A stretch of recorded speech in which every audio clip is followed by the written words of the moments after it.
Всем огромный привет! В сегодняшнем видео будем готовить домашнее вино. Рецепт от моего папы, проверенный. Готовит он так уже не первый год. Получается полностью натуральный продукт. Степень сладости вы можете регулировать сами. Крепость готового вина примерно 15-16 градусов.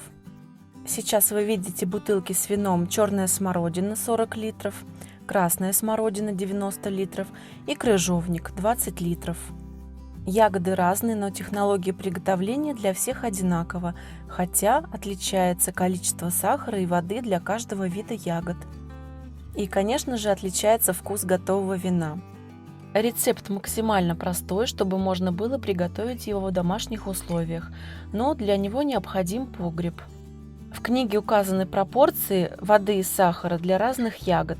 Мы готовим из черной смородины. Пропорции вы видите на экране, а также найдете их в описании под видео. День первый. Начинаем готовить вино. Собрали ягоды, черная смородина, в данном случае 10 кг. Ягоды мыть ни в коем случае нельзя, так как на ягодах содержатся натуральные дрожжевые грибки. Ягоды должны быть собраны с куста, могут присутствовать веточки, листочков быть не должно. Ягоды нужно измельчить. Можно сделать это погружным блендером, а можно прокрутить на мясорубку. Если же ягоды очень грязные, допустим, на них земля, и их необходимо мыть, то в таком случае необходимо будет приготовить закваску. Так как мытые ягоды не забродят, учтите это. Закваску нужно готовить заранее, примерно за неделю до того, как вы собираетесь готовить вино. Закваска готовится следующим образом. В баночку кладете горсть изюма, немытого, 2 стакана теплой воды и 40-50 грамм сахара. Неделю эта смесь должна настаиваться. Если вы готовите вино в первый раз, то желательно приготовить такую закваску заранее, на всякий случай, если вдруг вино не забродит. Ягоды мы измельчили. Теперь берем пластиковую емкость, в которую переливаем измельченные ягоды, то есть мезгу.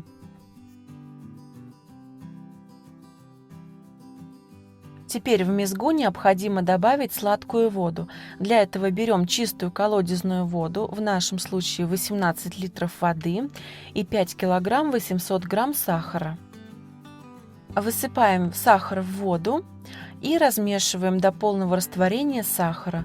Размешивать можно ложкой, можно деревянной палкой, можно рукой. Не переживайте, то, что плавает, это не грязь и не мухи, это шкурки от ягод. Я забыла сказать то, что сахар добавляется дробно в 4 этапа. В первый день мы добавляем 5 кг 800 грамм, а далее будем добавлять еще 3 раза по 900 грамм. После того, как сахар растворился в воде, выливаем эту смесь в нашу мезгу и оставляем в теплом месте на несколько дней для начала брожения. Емкость нужно накрыть марлей либо тряпочкой и закрепить резинкой, чтобы туда не налетели насекомые. День четвертый. Продолжаем готовить вино. Посмотрите, что происходит в бочке. Ягоды начали бродить, появилась отчетливая пена. Вот смотрите, если сейчас на данном этапе не появилась пены, то необходимо добавить закваску, о которой я говорила в самом начале видео. На данном этапе необходимо отделить чистый сок от жмыха. Для этой цели очень хорошо подходит вот такая вот тюль. Можно, конечно, использовать и марлю, но марля более такая мягкая, она менее удобная. Вот лучше всего использовать такую жесткую сетчатую тюль. Это просто по опыту. Берем черпачок, зачерпываем часть смеси и выливаем вот сюда, вот в эту сеточку. И начинаем отжимать сок, а жмых нам не пригодится.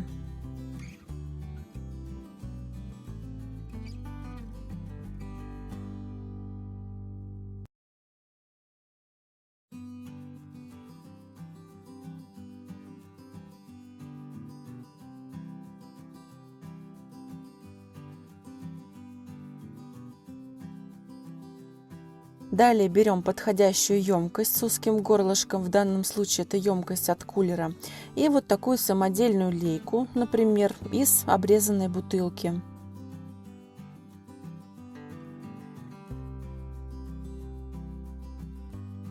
последнюю порцию процеженного сока добавляем сахар, в нашем случае 900 грамм.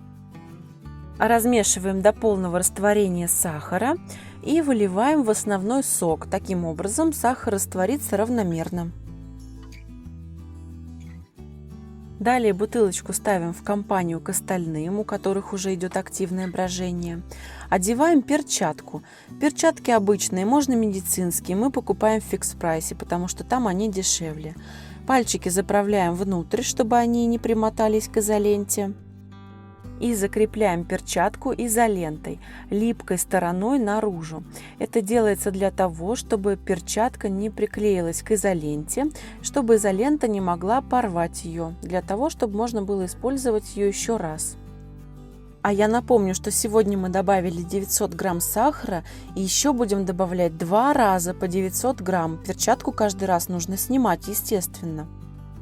День 7. Здесь все просто. Снимаем перчатку, отливаем часть сока, добавляем 900 грамм сахара, размешиваем до полного растворения и выливаем обратно в емкость. День 10. Также добавляем 900 грамм сахара, размешиваем и выливаем в основную массу сока. К сожалению, этот момент не заснялся, поэтому пришлось продублировать. Одеваем перчатку и оставляем вино в теплом месте для активного брожения. Перчатка должна надуться. Если вино стоит на улице, то желательно на ночь укутать, если ночи прохладные. Все бутылки нужно взбалтывать раз в день. День 30. Пришло время снимать вино с осадков первый раз. Можно увидеть на бутылке с крыжовником, как отчетливо виден осадок. С осадка вино снимается с помощью специальной трубочки, в которую вставлена такая палочка, чтобы трубка не доходила до дна. Чистое вино переливается в ведро, бутылка моется, потом чистое вино переливается обратно в бутылку.